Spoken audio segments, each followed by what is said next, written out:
사람은 가급적 세금을 내는 것을 좋아하지 않습니다. 왜냐하면 세금 납부는 기본적으로 대가성이 없기 때문입니다.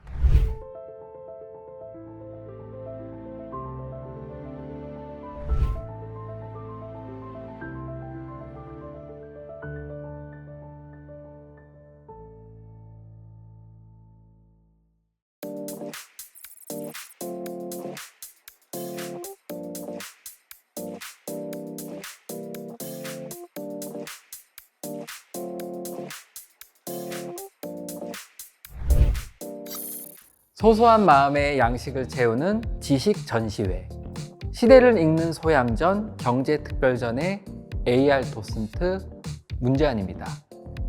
오늘 즐거운 관람이 되시길 바랍니다.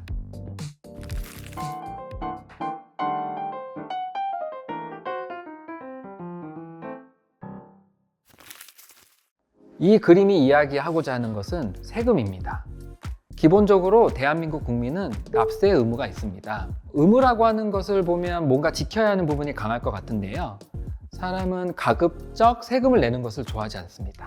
왜냐하면 세금 납부는 기본적으로 대가성이 없기 때문입니다.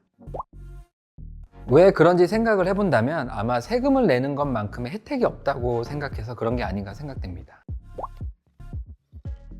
세금을 내는 것이 당연하고 공공서비스 등의 재원으로 그 세금이 쓰이고 있기도 하지만 만약에 낸 세금의 일부 또는 그 이상 나에게 직접 간접적으로 혜택이 돌아온다면 마냥 세금을 내는 것이 싫지 않을 수도 있을 것 같습니다.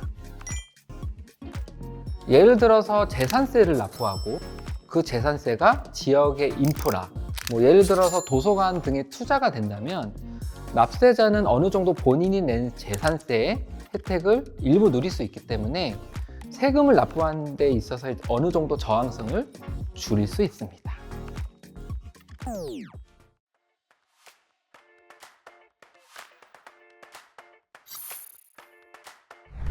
우리가 일반적으로 편의점에서 음료수를 구매할 때 음료수 값만 주고 구매하지는 않습니다. 예를 들어서 음료수 값에다가 그 10%를 더해서 주고 구매를 하는데요. 음료수가 1,000원이면 그 1,000원의 10%인 100원을 더해서 1,100원을 편의점 사장님한테 주고 음료수를 사서 먹습니다. 일명 부가세인데요. 부가가치세의 줄임말이라고 보시면 됩니다. 참고로 우리나라는 물건값의 10%를 부가세로 책정해서 세금을 내고 있습니다. 그런데 그런 생각 안 해보셨나요? 왜 부가세를 정부에 내지 않고 편의점 사장님한테 내고 있을까요? 만약에 물건을 소비할 때마다 부가세 10%를 국가에 납부하라고 한다면 편의점에서 콜라를 사는 사람은 편의점 사장님에게 물건값, 예를 들어서 1,000원을 주고 음료수를 사야 되고 그 사자마자 음료수를 마시고 국세청으로 달려가서 물건값의 10%를 부가세로 납부해야 합니다. 생각을 해보면 이건 사실 되게 비효율적이고 불가능한 시스템입니다. 그래서 우리는 소비할 때마다 편의점 사장님한테 부가세를 내고 있는 것입니다. 부가세는 소비에서 일어나는 모든 단계에서의 세금을 징수하기 때문에 세원을 폭넓게 활용하여 안정적인 국가 재정 수입을 가능하게 합니다. 그리고 소비 형태에 따른 소비자가 최종적으로 세금을 부담하기 때문에 소득 수준과 관계없이 소비량에 따라서 세금을 부담하는 일률적인 과세 방식을 채택하고 있습니다. 또한 거래 단계별로 세금 계산서를 주고받기 때문에 거래 투명성을 높이고 탈세를 방지하는 효과가 있습니다.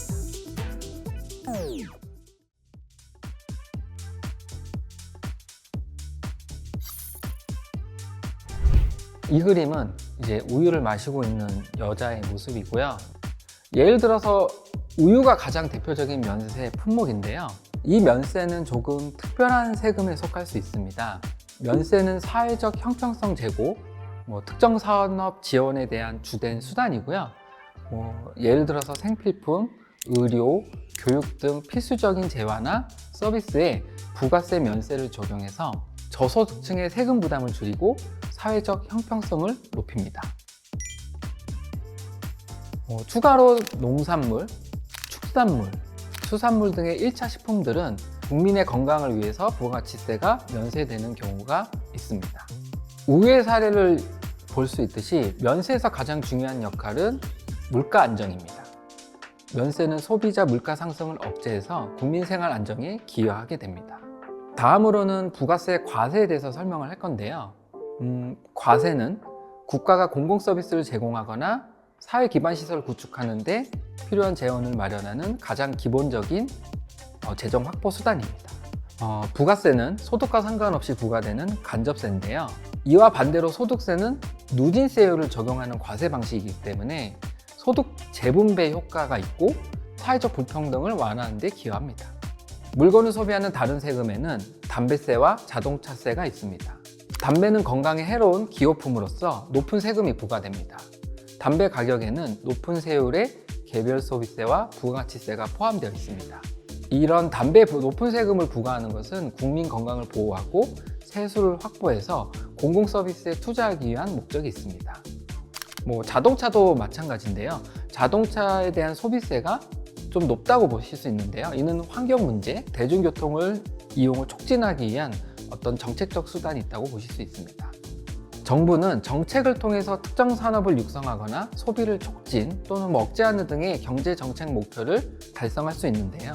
예를 들어서 투자세액 공제 같은 경우에는 기업에게 세금의 혜택을 주어서 투자를 촉진하는 등의 효과를 누릴 수 있고 이를 통해서 기업 성장을 지원합니다. 여기서 한 발짝 더 들어가서 생각을 해볼까요? 미래에는 과세 정책이 어떻게 바뀔까 하는 건데요. 급격히 변하는 현대의 흐름을 봤을 때도 변화할 필요가 있을 것 같습니다.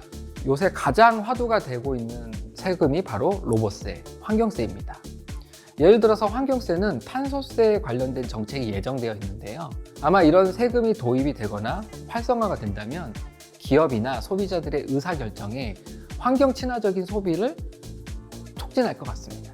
지금까지 부가가치세의 면세, 과세, 그리고 다른 세금에 대해서 알아봤는데요. 요약하자면 부가가치세 면세는 사회적 형평성 제고와 특정 산업 지원을 위해서 필요하고요. 그리고 부가가치세의 과세는 국가 재정 확보와 경제 정책 수단으로 필요합니다. 그리고 이러한 세금을 징수하는 원천 징수 시스템을 이해하는 것이야말로 경제를 이해하는 첫걸음이라고 생각합니다. 여기까지 소소한 마음의 양식을 채우는 지식 전시회, 시대를 읽는 소양전, 경제특별전의 도슨트 문제안이었습니다.